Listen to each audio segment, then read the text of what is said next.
This is my North Carolina versus Duke preview and prediction.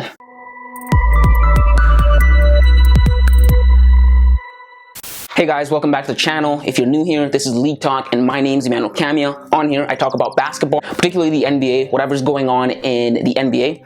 I give my thoughts, takes, and opinions, but since this is the March Madness and we are in the Final Four, I decided I'm going to make a prediction video of Duke versus North Carolina and give you guys what I think is going to happen. So if you're into this kind of content and you love basketball, then this is the channel for you. So make sure to hit the subscribe button, leave a like, drop your thoughts in the comments below, and let's jump into this thing. So normally I talk about the NBA and whatever's going on in the NBA, and there's a lot going on in the NBA right now. I mean, the Lakers just fell out of the play-in tournament, but considering this is March Madness and we've gotten one of the best Final Fours in the last maybe 10-20 years, I thought I'd make a video and maybe focus more on the March Madness and give my thoughts on there. So this is the first time that these two legendary schools have ever faced off in a March Madness tournament.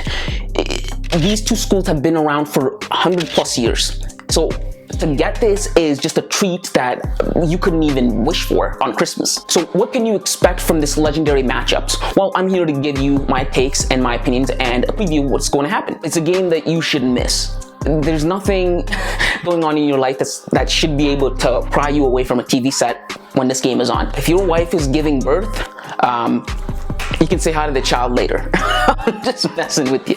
But let's jump into this. Now, these two teams already played 2 times already this year. One time in February 5th to be exact, and then again a month later, March 5th, 2022. One of the times was in Chapel Hill at UNC, and the other was at Duke, right? And ironically, both teams went into each other's homes and completely wrecked each other. Coach K, Mike Krzyzewski, was humiliated by the Tar Heels when North Carolina came into his own house, right, and spoiled his last game ever at home.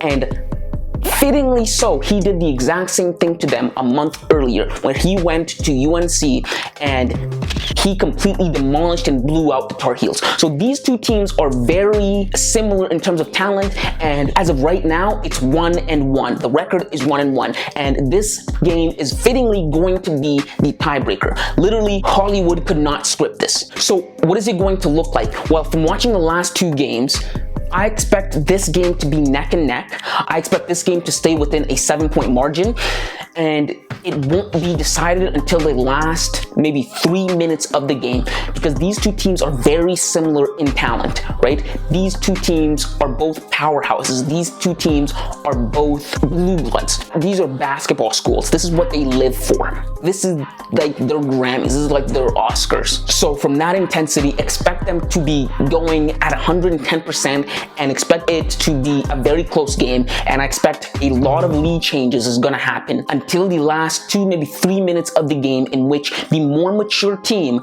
and the more poised team is going to come out with the win and pull away and bring home the win for themselves. And that team, I think, is going to be North Carolina. In my opinion, North Carolina has the top 3 players out of both schools in Armando Bacot, Brady Manick, and Caleb Love. While Duke, to me, seems as if they're more distributed in terms of talent. They're deeper in terms of talent. They're not as top heavy. UNC seems to be more top heavy, but that doesn't mean the other players are bad. It's just that the other players just don't compare to the top 3 guys. While at Duke, it's kind of more leveled up. I expect towards the end of this game, around 5-3-2 minutes, I expect that's when the mature and top 3 players are going to take control of this game and bring it home for North Carolina. Guys like Armando Bacot are so good in the paint, and that's what wins games at the college level. Your ability to score in the paint and your ability to go to the line and shoot consistently. And a guy like Armando Bacot does that efficiently. He does that very consistently and very well. He's great at crashing the glasses, being there to be able to put back any missed shots, and then going to the line. The guy lives at the line throughout the whole March Madness tournament. He's been living at the line, and I expect him to have a huge impact on this game in that sense. He's also great at the pick and roll, especially when him and Brady Manick set double screens at the top of the key. They are dual threats, right? It keeps the defense on its toes.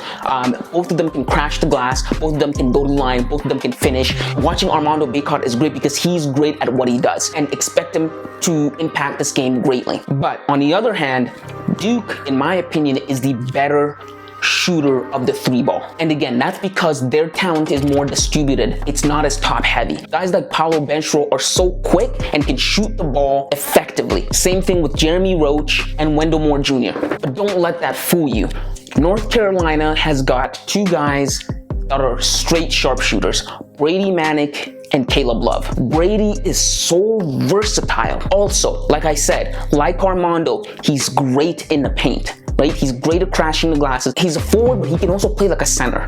He's great in that sense. But what separates him from Armando is his ability to shoot the lights out. To me, I think he's the best three-point shooter out of every single player, both at Duke and in UNC. I'm talking contested shots in the heat of the moment, or when he just found himself open at the corner and is able to get a nice look at the basket. It doesn't matter. He's going to make both shots look very easy. He'll demoralize your defense when North Carolina is up and you think you can catch up to them, and he nails a long range three, and you'll be left thinking, how the hell did he make that with a hand in his face 35 feet out? And you'll be left surprised. That's how good he is. Also, he's very experienced. He's been playing since 2017, and again, this is the thing about college sports, right? The older teams normally win it out, right? The older teams normally get the upper hand because they have so much experience, right? Brady has been playing ever since 2017. He first started with Oklahoma, then he transferred to UNC, right? Guys like him are the type of guys that bring home games because they have such an experience of winning games, being in so many games, and what to expect at that level, that the moment doesn't become too big for them, right?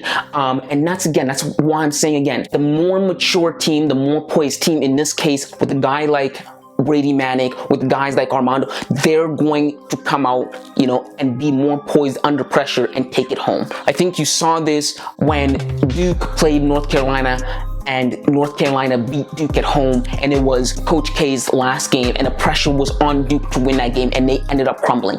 You see guys like Brady Manick bring home wins because it's just, they've been there before. They experienced a lot of the highs and lows, right? He's one of the older guys, a veteran on the team, and again, like Armando, expect him to make a huge impact on this game. Which brings me to my next guy, Caleb Love. Simply put, Caleb Love is an NBA level talent.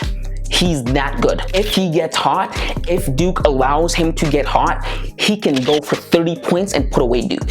You cannot let him find a rhythm or he's going to make you pay for it, right? This is a very talented guy, very, very talented guard in both shooting, handling, decision-making, passing, you name it. Very competent guy at that position.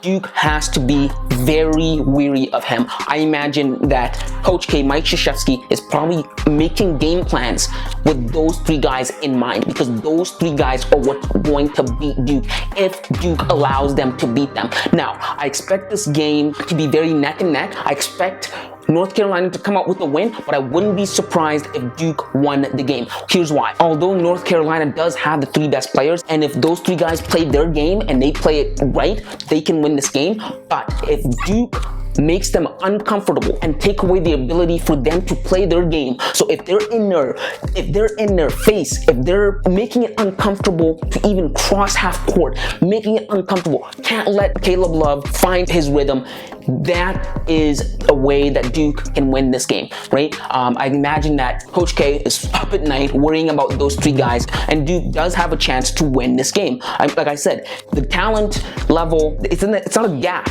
between these two teams, right? It's not a huge gap. They're very similar. It's going to be a close game for the huge duration of the game until the very last few minutes, where the more refined team is going to come out with the win. So yeah, I expect this game to be very exciting. You guys better make sure to tune in. Also, remember, these two teams are bitter rivals for like 100 years, right? Expect them to be playing at 110%. That's the effort that you get in these kinds of rivalries.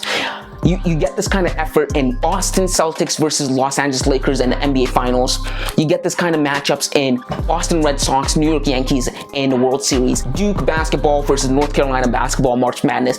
These are special kinds of games. Expect each player to be giving it 110%. Furthermore, expect Duke's player to even be giving it more than that, because this would be Coach K's last game ever if he lost to North Carolina, right? And they're trying to bring home a championship for him one more time. Expect them to be playing for the coach. Expect them to be playing beyond themselves, right? This is a matchup that Hollywood couldn't even write, right? Coach K's last game could potentially be against his bitter rival, North Carolina. That is like written by the gods. That's just, Hollywood couldn't write that, right? So expect this to be a very fiery game. Expect this to be a very exciting and good game. Tune into it. You will not be disappointed. But yeah, those are my thoughts. I expect North Carolina to win this game. And those are just going to be my thoughts and my prediction. Guys, if you like this kind of content, then this is the channel for you. Hit the subscribe button. Leave a like.